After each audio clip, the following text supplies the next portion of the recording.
Students, ladies and gentlemen, in the last session, we discussed what was the response of the governments in the Arab Gulf states to the demands for reforms made by the American government after 9/11, and demands also made by the local people for democratic reforms and human rights reforms. Today we discuss its next part, and we discuss the reforms which were made in the education sector and economic sector. Abdul Fattah is a scholar. He writes that the education sector is an important sector which when we think of or talk about democracy in any part of the world. Education plays an important role in promotion of democracy. He says highly educated people can easily learn how democracy works in other countries.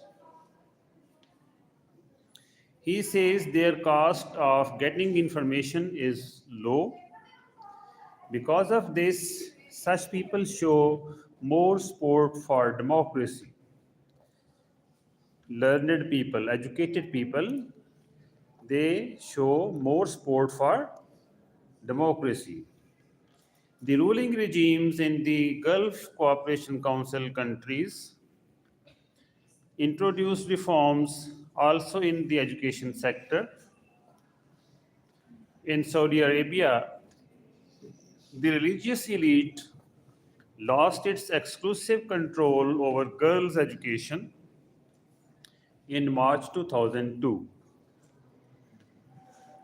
English was added as a subject at earlier school grades. The king replaced conservative officials in the education ministry with modern and dynamic officials. Conservative people who have old thinking. Conservative people whose thinking is old. So those people they were replaced from the Ministry of Education, and the people who had modern thinking, they were appointed. In the United Arab Emirates, the Ministry of Education introduced a plan in 2002 to monitor education reforms. The ministry formed local committees. The committees were told to check school textbooks. They were asked to remove any content that contained offensive language or discriminatory language. Discriminatory language. Zakaria, Farid Zakaria. You know Farid Zakaria? He is an American scholar. He was born in India, and he is an anchor person on CNN. Farid Zakaria. He writes in his book, The Future of Freedom, talks about the importance of a free economy for building and strengthening liberal democracy. He says, Free Zakaria says, that a true entrepreneurial business class can become the most important force for change in the Middle East. He argues that economic reforms must come first because they are basic and essential. Sayyid Wald Abba from Ash-Sharq al-Awsat. Ash-Sharq al-Awsat is a newspaper. Sayyid Wald Abba, he is associated with this newspaper. He explains that there is no There's now a new energy among the people of the Gulf region and the Middle East. He says the rise of the middle class has created a vibrant private sector. Vibrant private sector. In vibrant private sector, businesses flourish. Business becomes more successful, more productive.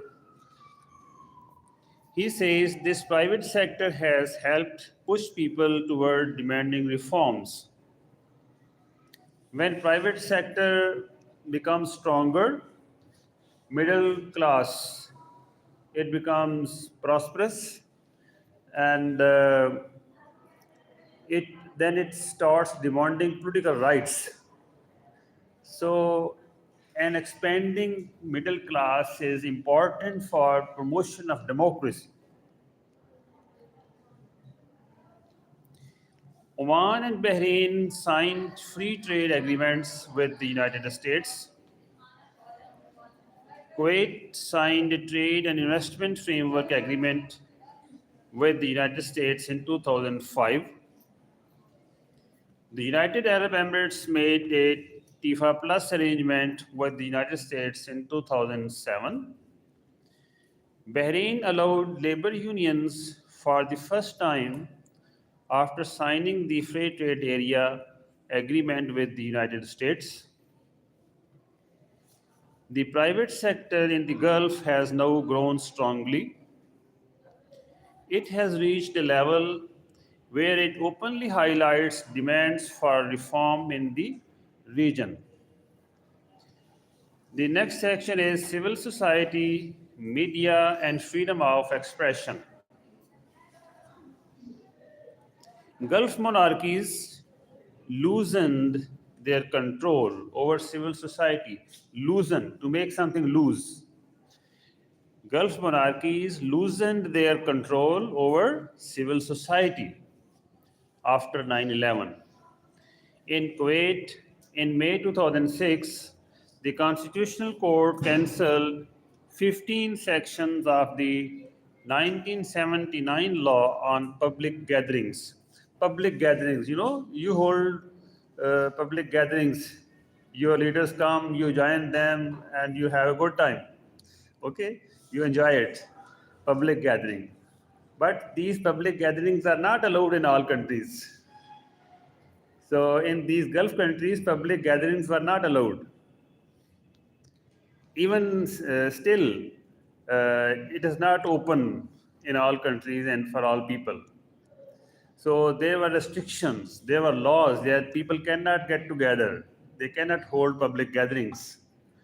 So in Kuwait, in May 2006, the Constitutional Court cancelled 15 sections of the 1979 law on public gatherings. It means some space was provided to the people for public gatherings. In Bahrain, in May 2006, the parliament amended the 1973 public gatherings law. So Bahrain also amended its law. The ban on rallies near sensitive places was removed. People could hold rallies near hospitals and airports after the amendment. Workers were also allowed to form unions in 2002.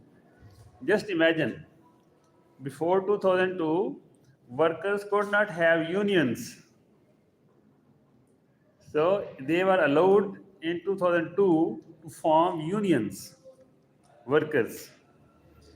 They could form unions without getting government permission. So before that, they needed government's permission for making a union. Now that requirement was removed. In Qatar, in May 2004, the government replaced the 1998 law with a new law. This new law allowed people to form professional associations. Now people could form associations in Qatar. Qatar also allowed workers to form independent unions in 2004. Workers were allowed to negotiate with employers. They could discuss working hours. Workers could discuss working conditions with their employers, and the workers could discuss the wages with their employers. Employers mean bosses. If no agreement was reached, workers were allowed to go on strike. So now they got the right to strike, protest. Growth of civil society organizations. In 2002, Bahrain allowed human rights groups to take part in political activities. In the same year, Bahrain saw the creation of 65 new associations. 65 new associations were formed in 1 year in Bahrain in 2002. These associations included 11 political associations and 13 professional associations. Until 2004, the number of civil society organizations in Bahrain had crossed 300. So now in 2004, in 2 years, there were more than 300 associations in Bahrain. And Bahrain is a small country, you know. It is not a very big country, it is a small country.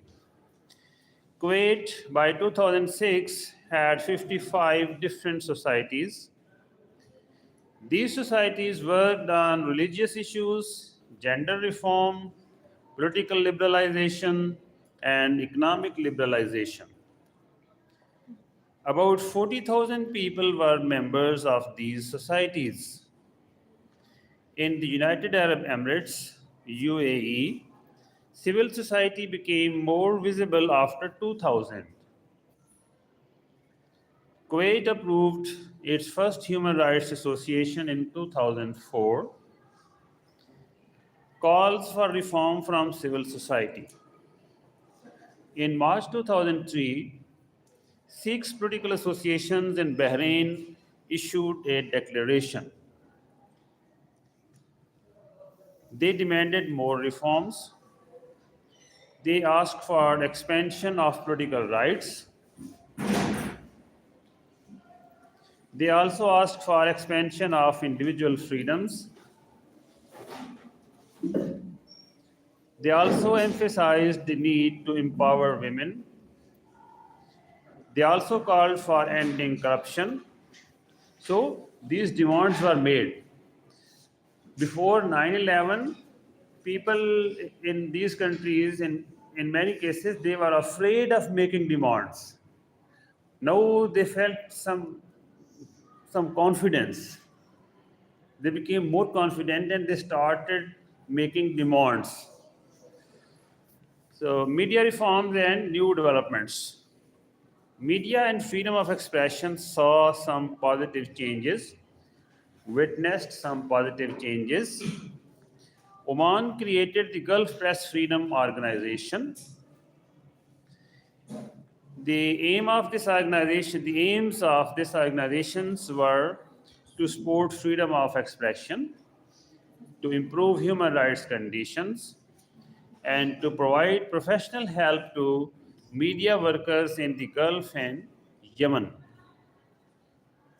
Saudi Arabia licensed the Saudi Journalists Association in 2003. Saudi Journalists Association got the license in 2003 in Saudi Arabia. It was formally established in 2004. The association had a 9-member board and a chairman. All members were elected by Saudi journalists. 300 journalists voted in the first election in 2004. Emergence of private TV channels. The Gulf governments also allowed private TV channels.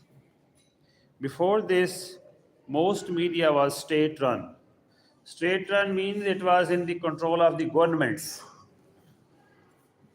most of the media. Before that, it was in the control of the governments in these countries. In Kuwait, in 2003, the government allowed its first private satellite TV channel. The channel was located in Dubai Media City. By early 2005, Kuwait had two operating satellite channels. Kuwait had two operating satellite channels. Al Ikhbariya, a TV channel. Al Ikhbariya was established in Kuwait in January 2004. The UAE licensed Al Arabiya in 2003. Al Arabiya is also a TV channel. Al Arabiya became known for independent and liberal coverage. In Qatar, Al Jazeera set up a media training and development center in 2004. Al Jazeera English began in November 2006. So media was making development, making progress. Media was becoming more private, more vocal in these countries after 9/11. When a Saudi female newscaster, this is very important, particularly for girls. When a Saudi female newscaster read the first bulletin on Al Ikhbariya, it became news itself. It became news itself. On an Arabic TV, a Saudi girl cast the news, read the news. So it was the news itself. This was considered unusual in Kuwait. Legal reforms for media freedom.